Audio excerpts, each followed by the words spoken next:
Hello everyone. आज का जो हमारा चैप्टर है वो है चैप्टर नंबर 15 और लास्ट चैप्टर है इकोसिस्टम का। इकोलॉजी यूनिट का लास्ट चैप्टर है जिसका हम डिस्कशन करने वाले हैं। उस चैप्टर का नाम क्या है? Biodiversity and it's conservation.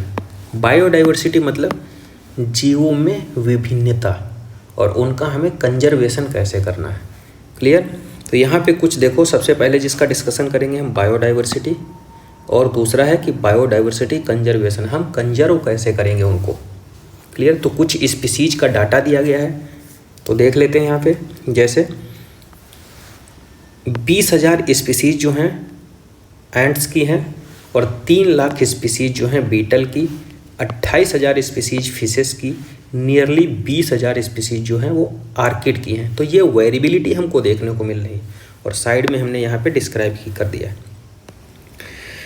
एक चीज़ और इसमें याद कर लीजिए, देखो हमने पहले जब इकोसिस्टम पढ़ाया था तो टर्म इकोसिस्टम किसने दिया था? एजी टेंसले ने। लेकिन टर्म बायोडाइवर्सिटी किसने दिया है? तो एडवर्ड विल्सन। याद कर लीजिए यहाँ पे, इकोसिस्टम टेंसले ने दिया है, बायोडाइवर्सिटी टर्म किसने दिया था? एडवर्ड विल्सन साइंटिस्ट ने। अब बात करते हैं यहाँ पे, देखो विल्सन जो थे सोशियो बायोलॉजिस्ट थे। ग्लोबल स्पीसीज डाइवर्सिटी रॉबर्ट मे ने, अभी आगे आएगी 7 मिलियन, इसकी टेंशन मत लीजिए, अभी आगे इसको हम बताएंगे। अब बायोडाइवर्सिटी देखो क्या है। बायोडाइवर्सिटी टर्म किसने दिया? सोशियो बायोलॉजिस्ट, कौन? Edward Wilson. नेक्स्ट देखो क्या कह रहा है, जेनेटिक बायोडाइवर्सिटी की बात कर रहा है यहाँ पे, जीन लेवल पे। तो a single species might show high diversity at genetic level over the distributional range. High diversity दिखा सकता है जेनेटिक लेवल पे भी, जैसे rauwolfia vomitoria growing in the different Himalayan range. Clear? The potency and the concentration of the active chemical, और इसे chemical कौन सा ऑब्टेन हो रहा है? रेस्पिरिन। क्लियर? तो ये जेनेटिक डाइवर्सिटी हमको दिखा रहा है। क्या नाम है? राउल्फिया वोमिटोरिया, और ऑब्टेन जो केमिकल उससे निकल रहा है उसको बोलते हैं रेस्पिरिन। कुछ इंपॉर्टेंट डाटा और दिया गया है, जैसे राइस के स्ट्रेन की बात करते हैं तो 50,000, और हमने प्रीवियस लेक्चर में पढ़ चुके हैं राइस की वैरायटी कितनी? 1 लाख, और यहाँ पे स्ट्रेन दिया है तो 50,000। मैंगो की वैरायटी जो है वो 1,000 है। क्लियर? और राइस की वैरायटी, अच्छा सॉरी 2 लाख लिखा है यहाँ पे, एक बार मैच कर लेना 2 लाख ही है कि 1 लाख है। तो देखो इस चैप्टर में क्या लिखा है, India has more than 50,000 genetically different strain of rice, 1,000 variety of mango. Clear? ये हो गया जेनेटिक डाइवर्सिटी। अब स्पीसीज लेवल पे डाइवर्सिटी की बात करते हैं। अगर हम स्पीसीज लेवल पे डाइवर्सिटी की अगर हम बात करते हैं तो वेस्टर्न घाट जो होता है वहाँ पे ग्रेटर एम्फीबियन वैरायटी होती है then the Eastern Ghat. Clear? किसकी वैरायटी? एम्फीबियन की। कहाँ पे? वेस्टर्न घाट। तो साइड में हमने लिख दिया है वेस्टर्न घाट पे ज़्यादा होती है, ईस्टर्न घाट के कंपैरिजन में एम्फीबियन की वैरायटी। अब थर्ड जो हम बात कर रहे हैं वो है हमारा ecological diversity. Ecological diversity eight ecosystem level पे। इकोसिस्टम लेवल पे हम देखेंगे क्या कह रहा है यहाँ पे, इंडिया में जो है नॉर्वे के कंपैरिजन में ज़्यादा बायोडाइवर्सिटी है, इकोलॉजिकल बायोडाइवर्सिटी। क्लियर? अब यहाँ पे how many species are there on the earth and how many in India. तो यहाँ पे एक कलेक्शन डाटा बुक है हमारे पास जिसका नाम क्या है? International union for conservation of nature and natural resources, जिसका बोलते हैं IUCN। 2004 के अकॉर्डिंग क्या कह रहा है, total plant and animal species described so far slightly more than 1.5 million. कह रहा है 1.5 मिलियन से ज़्यादा अभी डिस्क्राइब नहीं की गई हैं, but we have no clear data about how many species are yet to be discovered and described. Clear?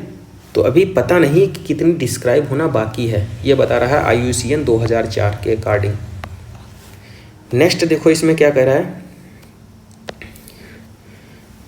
कह रहा है मोर conservative and scientifically sound estimate by, देखो रॉबर्ट मे के अकॉर्डिंग ग्लोबल स्पीसीज डाइवर्सिटी पूछता है एग्जाम में कितना है? 7 मिलियन।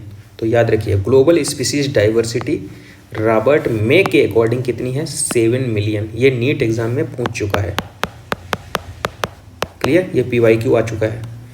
तो ग्लोबल स्पीसीज डाइवर्सिटी कितनी है, 7 मिलियन। अब देखो यहाँ पे क्या कह रहा है, more than 70% of all species recorded are animal. मतलब कि 100 अगर स्पीसीज हैं उसमें से 7 एनिमल होंगे, क्लियर।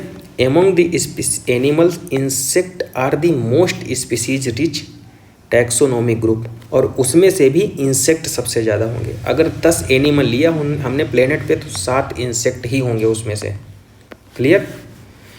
नेक्स्ट देखो क्या कह रहा है, the number of fungi species in the world is more than the combined total of the species of fishes, amphibian, reptile and mammals. तो यहाँ पे ये ग्राफिकल रिप्रेजेंटेशन किया गया है। तो देखो पहला ये इनवर्टिब्रेट के लिए है, दूसरा है वर्टिब्रेट एंड तीसरा है प्लांट्स के लिए। तो सबसे ज़्यादा से कम की तरफ हम याद करना है। देखो सीक्वेंस क्या है, IMC कोड, आई से इंसेक्टा, देखो ज़्यादा से कम की तरफ याद करना है। फिर मोलस्का, क्रेस्टेशियन, IMC, और इसको FMBRA फिशेस, और साइक्लिक करेक्ट उसमें देखेंगे clockwise, fishes, mammal, bird, reptile, amphibia, FMBRA याद कर सकते हैं। नेक्स्ट है प्लांट्स के लिए FALA से याद कर सकते हैं, जैसे fungi, molluscs, fern, angiosperm, lichen, algae. तो इसमें देखो फंजाई और एंजियोस्पर्म कंपैरेटिवली सेम नंबर में है। तो ये आप लोग ग्राफ एक बार देख लीजिए और समझ लीजिए इसको। नेक्स्ट देखो इसमें क्या कह रहा है, it should be noted that these estimated do not have any figure for prokaryotes. Prokaryotes के लिए कोई फिगर रिप्रेजेंट नहीं किया गया है। Biologist are not sure about how many prokaryote species are might be. Prokaryote का नंबर ही उनको नहीं पता है साइंटिस्ट को, इसीलिए यहाँ पे ग्राफिकल रिप्रेजेंटेशन भी नहीं किया गया है। नेक्स्ट यहाँ पे देखो बहुत ही इंपॉर्टेंट डाटा है, क्या कह रहा, although India has 24% of world land area. India के पास भले ही 2.4 वर्ल्ड लैंड एरिया है, clear, but global species diversity कितना शो कर रहा है इंडिया, 8.1%, बहुत होता है। वर्ल्ड लैंड एरिया कितनी है, 2.4%, लेकिन ग्लोबल स्पीसीज डाइवर्सिटी कितनी दे रहा है, 8.1%, जो कि बहुत ज़्यादा है।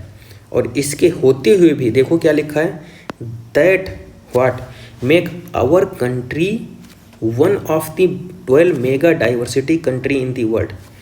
12 जो वर्ल्ड में मेगा डाइवर्सिटी कंट्री हैं उसमें इंडिया का एक नाम है, ठीक है। वर्ल्ड लैंड एरिया 2.4% है, ग्लोबल स्पीसीज डाइवर्सिटी 8.1% दे रहा है, बहुत ज़्यादा। और टोटल वर्ल्ड में 12 जो मेगा डाइवर्सिटी है ना कंट्री, उसमें इंडिया का भी नाम है, ये कह रहा है यहाँ पे, क्लियर। इंडिया में देखो कुछ नंबर दिया गया है, उसको याद कर लीजिए आप लोग, साइड में हमने इसको लिख दिया है। प्लांट के 45,000 स्पीसीज हैं, एनिमल की 90,000, राइस के 50,000 स्ट्रेन, मैंगो की 1,000 वेराइटी, क्लियर। और May's global estimate only 22% of the total species have been recorded so far. May के अकॉर्डिंग अभी केवल 22% ही स्पीसीज रिकॉर्ड की गई हैं, समझ लीजिए। अगर 100% कहीं रिकॉर्ड कर दी जाए तो ये इसका रॉबर्ट मे का डाटा है। अब पैटर्न ऑफ बायोडाइवर्सिटी की अगर हम बात करते हैं तो लैटिट्यूडिनल ग्रेडिट्यूड्स, इसमें देखो क्या कह रहा है, स्पीसीज डाइवर्सिटी डिक्रीज होगी। अगर इक्वेटर से पोल की तरफ जा रहे थे तो हम बता रहे थे टेम्परेचर डिक्रीज हो रहा था, क्लियर। तो यहाँ पे क्या कर रहा है, बायोडाइवर्सिटी भी डिक्रीज होगी। इक्वेटर से पोल की तरफ जब जाएंगे ना, ट्रॉपिकल से टेम्परेट की तरफ, तो बायोडाइवर्सिटी डिक्रीज करेगी वही। और ये तुम लोग ये लैटिट्यूडिनल रेंज भी याद कर लेना, 23.5 degree north to 23.5 degree south, clear. और देखो यहाँ पे Colombo located near the equator has 1400 species of bird. New York 41 degree north 105 species of bird. Greenland 71 degree 56 species. और इंडिया जो है वो, India with much of its land area is the tropical latitude has 1200 species of bird, clear. तो तुम इसको कैसे याद करो, देखो साइड में हमने लिख दिया कोलंबो के पास 1400, न्यूयॉर्क के पास 105, ग्रीनलैंड के पास 56 और इंडिया के पास 1200। तो इसको सिंपल ट्रिक से हम सीक्वेंस से ही याद कर सकते हैं, जैसे KING लिख सकते हैं, सॉरी इसको थोड़ा थिन करते हैं, KING। देखो KING, के से देखो, के से नहीं याद करना, C होता है कोलंबो, कोलंबो के पास सबसे ज़्यादा, फिर इंडिया, फिर न्यूयॉर्क और फिर ग्रीनलैंड। तो ये बर्ड की डाइवर्सिटी का हमने सीक्वेंस यहाँ पे लिख दिया है, क्लियर। और साइड में हमने यहाँ पे लिखा है। नेक्स्ट देखो क्या कह रहा है हमारा NCERT की लाइन क्या कह रही है, the largely tropical Amazon rain forest in the south America. पहली बात तो अमेजन रेन फॉरेस्ट कहाँ पे हैं, साउथ अमेरिका में, क्लियर। और अमेजन रेन फॉरेस्ट की बायोडाइवर्सिटी जरूर तुम लोग याद कर लेना, हो सकता कभी कभी एग्जाम में पूछ ले। तो 40,000 प्लांट हैं, 3,000 फिशेस हैं, 1300 बर्ड्स, 427 मैमल, 427 एम्फीबियंस भी हैं, 378 रेप्टाइल्स हैं और मोर देन 1,25,000 इनवर्टिब्रेट्स हैं। ये अमेजन रेन फॉरेस्ट का डाटा है, क्लियर। ये हमने अमेजन रेन फॉरेस्ट का नीचे भी लिख दिया, आप लोग यहाँ पे देख सकते हैं।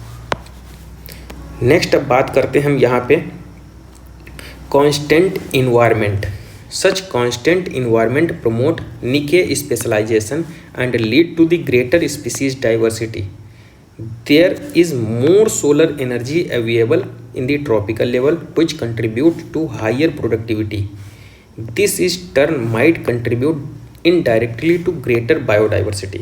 तो ये कांस्टेंट इन्वायरमेंट के फीचर्स हमने बता दिए यहाँ पे, promote niche specialization, lead greater species diversity, more solar energy, more productivity, contribute greater biodiversity, clear. तो ये इफेक्ट होगा कांस्टेंट इन्वायरमेंट के। अब बात करते हैं यहाँ पे बहुत ही इंपॉर्टेंट, वो है स्पीसीज एरिया रिलेशनशिप। पहली बात तो स्पीसीज एरिया रिलेशनशिप जिस साइंटिस्ट ने दिया है वो जर्मन नेचुरलिस्ट थे, जियोग्राफर थे, नाम क्या था, Alexander von Humboldt, clear. Species area relationship किसने दिया, जर्मन नेचुरिस्ट एंड जियोग्राफर थे, नाम क्या था, अलेक्जेंडर वॉन हम्बोल्ट, क्लियर। तो the relationship between species richness and area for wide variety of the taxa. तो एरिया और स्पीसीज रिचनेस के बीच में ग्राफ दिया था इन्होंने, और देखो turn out to be rectangular hyperbola graph था इनका। ये देखो हाइपरबोला, और s बराबर c⁴ है इसकी इक्वेशन, और स्ट्रेट लाइन जो है वो log s बराबर log c plus Z log a। तो ये लॉगरिदमिक वाला है, log s equal to log c plus Z log a।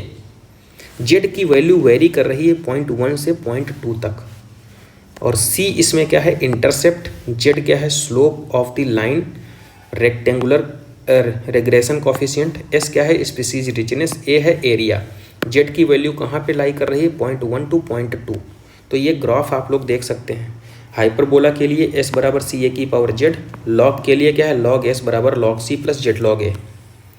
अब देखो यहाँ पे क्या कह रहा है, z की वैल्यू, z की वैल्यू बेसिकली क्या है, देखो लार्ज एरिया में क्या है 6 गुना बढ़ जाती है, नॉर्मली कितनी होती है 0.1 से 0.2, ये देखो, और लार्ज एरिया में 6 गुना बढ़ेगी तो कितनी हो जाएगी 0.6 टू 1.2, 6 टाइम इंक्रीमेंट हो जाता है। फ्रूट ईटिंग बर्ड्स के लिए कितनी होती है 1.15। तो यहाँ पे हमने ये डाटा लिख दिया है, आप लोग देख सकते हैं। फ्रूगीवोरस के लिए कितना है 1.15। अब importance of the species diversity to the ecosystem, यहाँ पे एक साइंटिस्ट का नाम दिया है, नाम क्या है, डेविड टिलमैन। डेविड टिलमैन ने क्या किया था, लॉन्ग टर्म इकोसिस्टम को प्रपोज किया था, और using outdoor plot hypothesis provides some tentative answers, clear. तो पूछेगा लॉन्ग टर्म इकोसिस्टम किसने दिया, डेविड टिलमैन ने। क्या एक्सपेरिमेंट किया था, using outdoor plot hypothesis, tentative answer देने के लिए आउटडोर प्लॉट हाइपोथेसिस, क्लियर। और देखो increase diversity contributed to the higher productivity. तो लॉन्ग टर्म इकोसिस्टम किसने दिया था, डेविड टिलमैन ने। यूज क्या किया, आउटडोर प्लॉट हाइपोथेसिस। अब देखो यहाँ पे क्या इन्होंने बताया था, rich biodiversity is not only essential for the ecosystem health but imperative for the very survival of the human race on this planet. तो ये उतना इंपॉर्टेंट नहीं जितना ऊपर हमने बताया। डेविड टिलमैन ने लॉन्ग टर्म इकोसिस्टम दिया और using outdoor plot hypothesis. Next देखो यहाँ पे क्या कह रहा है, would western Ghat ecosystem be less functional, would western Ghat ecosystem be less functional if one of the tree frog species is lost for ever. तो इंटर स्पेसिफिक कंपटीशन की वजह से लॉस्ट हो जाएंगी स्पीसीज। नेक्स्ट देखो यहाँ पे क्या कह रहा है, ये बहुत इंपॉर्टेंट है।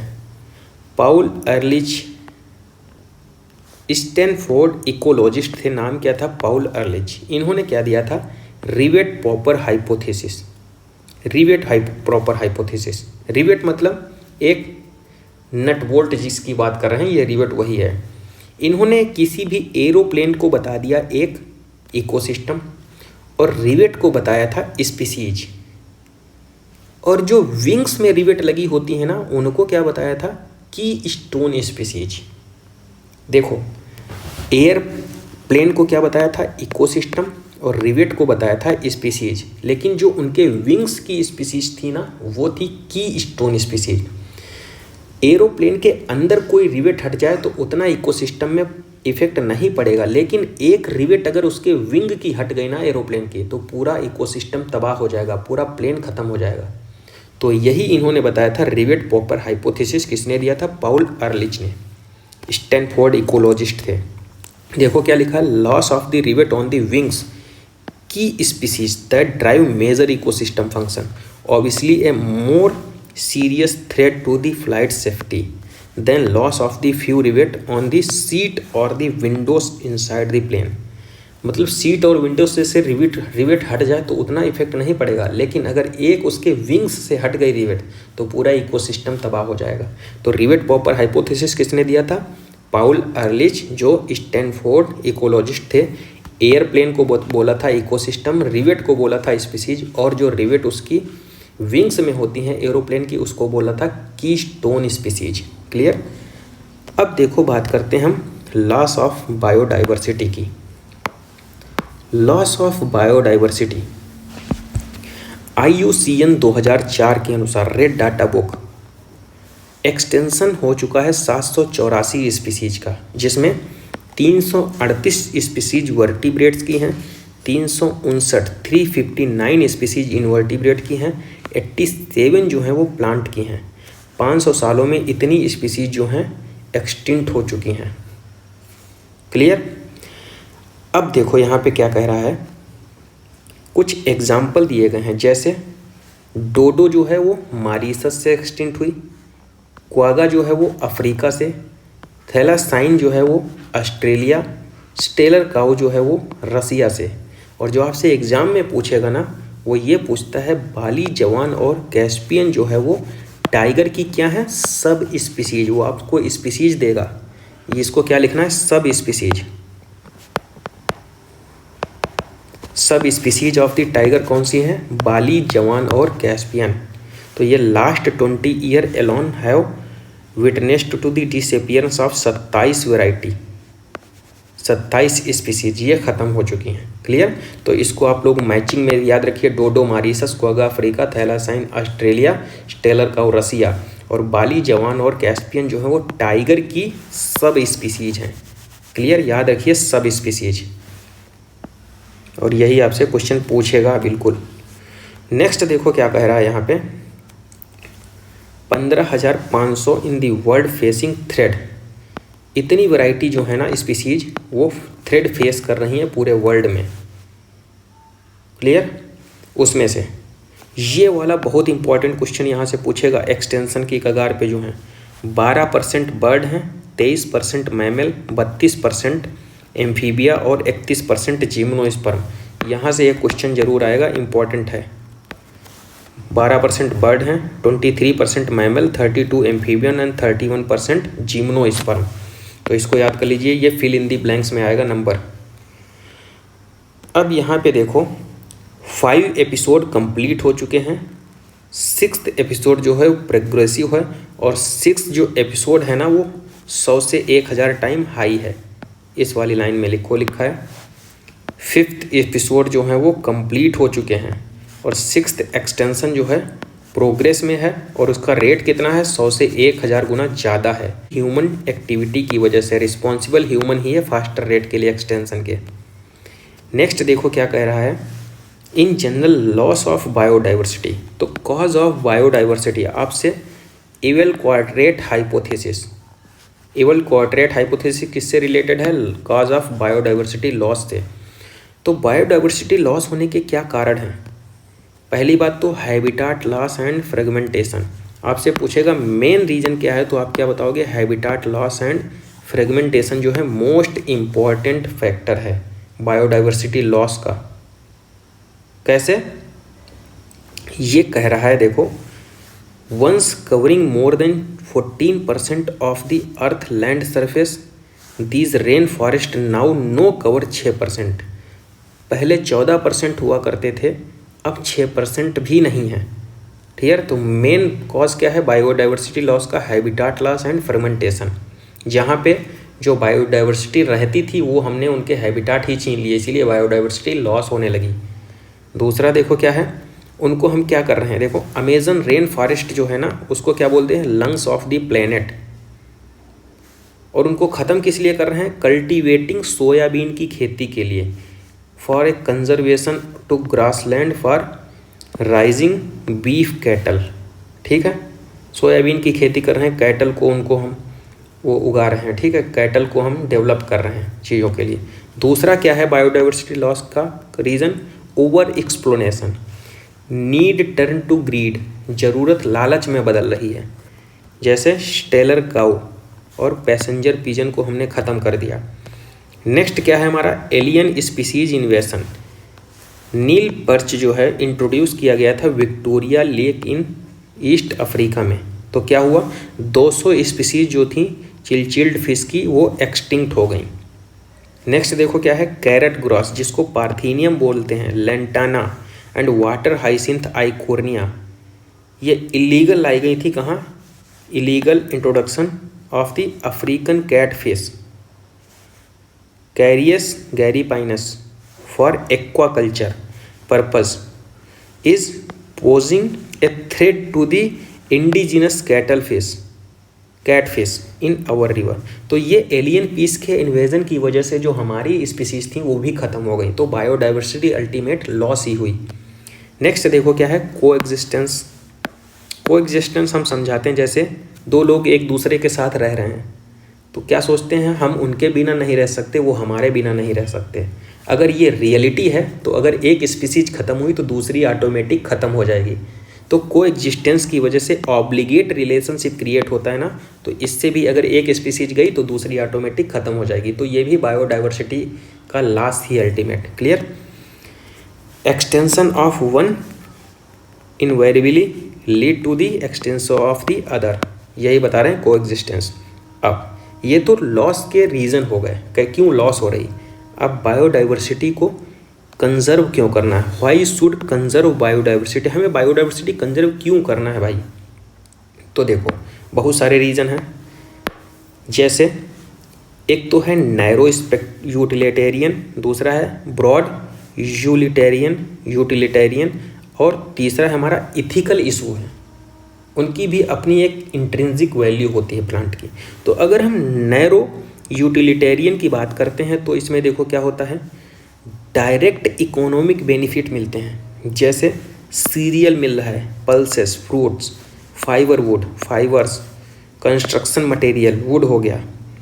ठीक है, इंडस्ट्रियल प्रोडक्ट जैसे tannin, lubricants, dye, resin, perfume, ये सब हमको प्लांट से मिल रहे हैं।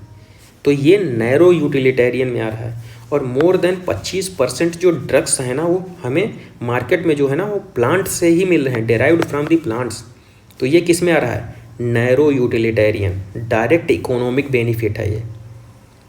क्लियर? देखो हमने साइड में लिखा है, we find out cereal fruit 25% से ज़्यादा drugs from the plants.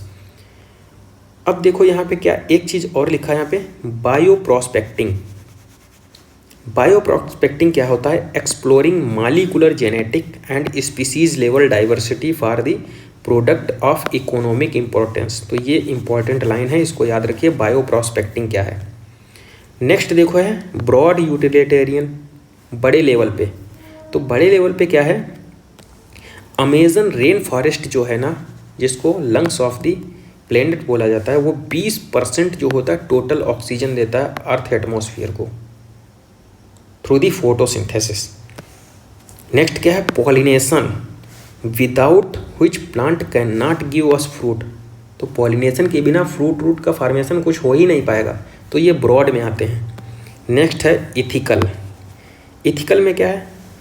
Philosophically और spiritually we need to realise that every species has intrinsic value. इसीलिए उनको हमें ख़त्म नहीं, हमारी मोरल ड्यूटी है to care for their well being. ठीक है, तो ये हमारी एक रिस्पॉन्सिबिलिटी है, उनको ख़त्म होने से बचाना है। नेक्स्ट देखो क्या कह रहा है। अब देखो क्यों बचाएं तो हो गया, पहले देखो क्या पढ़ा, ख़त्म क्यों हो रहे हैं, फिर क्यों बचाएं। अब हमें क्या है कि कैसे बचाया जा सकता है।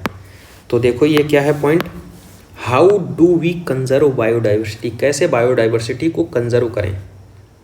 तो देखो, we save the entire forest to save the tiger, पूरे फॉरेस्ट को ही हम सेव कर लें तो टाइगर की वैरायटी जो है सेव हो जाएगी। तो इसे क्या कहेंगे, this approach is called in situ on site, वहीं पे ही कंजर्व कर ले रहे हैं। जैसे पूरे फॉरेस्ट को ही हम कंजर्व कर दें, सेव कर लें, तो फॉरेस्ट में टाइगर रह रहे हैं वो सेव हो जाएंगे ना। तो इसको बोल देता है ऑन साइट, उसी की साइट पे ही कंजर्व कर दे रहे हैं। तो in situ conservation. Clear? When there are situations where an animal और प्लांट इज इंडेंजर्ड और थ्रेटेंड, हाई रिस्क उनको दिख रही है एक्सटेंशन की। Clear? And needs urgent measures to save it from extension, तो XC2 या ऑफ साइड। देखो, अगर फॉरेस्ट के अंदर फॉरेस्ट को सेव कर लिया, फिर उससे क्या हुआ, टाइगर की स्पीसीज जो है सेव हो गई, तो बोल देंगे हम इन सीटू ऑन साइट। लेकिन टाइगर को ला करके हम जू में अगर वो कर रहे हैं तो बोलेंगे हम XC2 site, of site conservation. Clear? ये डिज़ायरेबल अप्रोच हो गई। अब बात करते हैं हम इसके एग्जाम्पल्स कौन कौन से आएंगे। पहले हम यहाँ पे पढ़ते हैं इन सीटू। इन सीटू मतलब ऑन साइड। इन सीटू, इसमें देखो क्या लिखा है, endemic species, species confined to that region are not found anywhere, दूसरी जगह नहीं पाई जा रही हैं, केवल एक कन्फाइंड स्पेस में ही, एक पार्टिकुलर रीजन में ही पाई जा रही हैं, तो उनको बोल रहे हैं हम एंडेमिक स्पीसीज। नेक्स्ट देखो क्या कह रहा है, 25 बायोडाइवर्सिटी हॉट स्पॉट हैं। ठीक है, identified but subsequently 9 more have been added, 9 और ऐड कर दी गई हैं, तो टोटल बायोडाइवर्सिटी कितनी हो गई, 34। 25 थी, 9 और ऐड कर दी गई, टोटल कितनी हो गई हैं, 34। क्लियर? अब देखो 3 ऑफ दीज हॉट स्पॉट कौन कौन से, western Ghat, Sri Lanka, Indo Burma और हिमालय। कौन कौन सी, western Ghat, Sri Lanka, Indo Burma और हिमालय, 3 हैं हमारे पास। All the biodiversity hot spot put together cover less than 2% of the world land area, जितनी भी ये बायोडाइवर्सिटी हैं ये 2% से भी कम वर्ल्ड लैंड एरिया को कवर करती हैं। नेक्स्ट देखो क्या कह रहा है इसमें। अब देखो इंडिया में क्या है, इंडिया की अगर हम बात करते हैं, देखो सेक्रेड ग्रुव टर्म आएगा, उसको बोलते हैं पवित्र उपवन। ठीक है, हिंदी में लिख दिया तो याद रहेगा आपको। इंडिया की बात करते हैं तो 14 बायोस्फीयर रिजर्व हैं, 90 नेशनल पार्क हैं और 448 क्या है, wild life sanctuary. Sacred groove देखो क्या है, सेक्रेड ग्रुव के एग्जाम्पल लिखे हैं, जैसे खासी एंड जयंतिया, कहाँ पे, मेघालय में। अरावली हिल्स राजस्थान में है, western Ghat region of the Karnataka and Maharashtra. Surguja, Chanda and Bastar area कहाँ पे है, मध्य प्रदेश में। तो ये आपको सेक्रेड ग्रुव याद करने हैं। In Meghalaya the sacred grove are the last refuges for the large number of the rare and threatened plants. तो ये हमने लास्ट में लिख दिया। देखो खासी एंड जयंतिया कहाँ पे, मेघालय में। अरावली राजस्थान में, western Ghat Karnataka and Maharashtra में, सरगुजा चंदा बस्तर कहाँ पे है, एमपी में। ये सेक्रेट ग्रुप्स हैं। अब बात करते हैं यहाँ पे हम XC2 कंजर्वेशन की। XC2 मतलब ऑफ साइड, जू हो गया जूलॉजिकल पार्क। इसमें क्या होता है, threatened animal and plant are taken out from their natural habitat. जैसे जंगल से उठा के हमने जू में रख दिया, ठीक है, स्पेशल उनको सेटिंग दी जाती है। Protect, they can protect and given special care. Botanical garden हो गया, जूलॉजिकल पार्क हो गया, वाइल्ड लाइफ सफारी हो गया। देखो सफारी गाड़ी बनाई ना, वाइल्ड लाइफ सफारी से घूमो, बॉटेनिकल गार्डन देखाओ, जू देखाओ, तो वाइल्ड लाइफ सफारी हो गया, बॉटेनिकल गार्डन हो गया, जू हो गया। लेकिन वाइल्ड लाइफ सेंचुरी किस में पढ़ा है हमने, इन सीटू में। सीड बैंक हो गया, क्रायो प्रिजर्वेशन, जहाँ पे टिश्यू कल्चर होता है, ठीक है। तो ये सारी किसकी हैं, XC2। XC2 conservation has advantage beyond keeping threatened species. तो ये सब चीज़ें हैं यहाँ पे। एक can be fertilise in vitro, किसका है, XC2 conservation. Seed bank, cryopreservation की बात कर रहा है। नेक्स्ट देखो क्या कह रहा है यहाँ पे, कुछ रिमेनिंग पार्ट बचा हुआ है। देखो biodiversity knows no political boundaries, ठीक है। इसमें देखो the historic convention on the biological diversity, तो अर्थ समिति की बात कर रहा है। अर्थ समिति कहाँ पे हुई थी, रियो डी जेनेरियो, जो कि 1992 में हुई थी। अगर वर्ल्ड समिट की बात करते हैं तो 2002 में हुई थी। कहाँ पे, जोहान्सबर्ग, साउथ अफ्रीका। 190 कंट्री ने पार्टिसिपेट किया था। कब, to achieve by 2010। Global, regional and local level पे ये बायोडाइवर्सिटी के लिए यह significant reduction in the current rate of biodiversity loss at global, regional and local level, सब पे बात हुई थी। तो क्या याद रखना है, कंजर्वेशन ऑफ बायोडाइवर्सिटी के लिए अर्थ समिति, 1 सेकेंड, कंजर्वेशन ऑफ बायोडाइवर्सिटी के लिए अर्थ समिति जो है वो 1992 में रियो डी जेनेरियो में। वर्ल्ड समिट कहाँ हुई थी, 2002 में, achieved by 2010, Johannesburg, South Africa. 190 कंट्रियों ने पार्टिसिपेट किया था। तो यहाँ पे हमने ओवरऑल इस चैप्टर को कंप्लीट कर लिया है। अगर ये सेशन आपको अच्छा लगा है तो वीडियो को लाइक कीजिए, और आपने चैनल को सब्सक्राइब नहीं किया है तो चैनल को सब्सक्राइब कीजिए। अगर इस चैप्टर से रिलेटेड कोई भी क्वेरी है तो कमेंट बॉक्स में ज़रूर कमेंट कीजिए, और हमने डिस्क्रिप्शन में अपने टेलीग्राम चैनल की लिंक यहाँ पे पिनअप कर दी है, और ये जो सारे नोट्स की PDF है ना, वो उस टेलीग्राम पे सेंड कर दी जाएगी। तब तक आप इसको अच्छे से रिवाइज़ करिए और ज़बरदस्त तरीके से पढ़ाई करते रहिए। Thank you.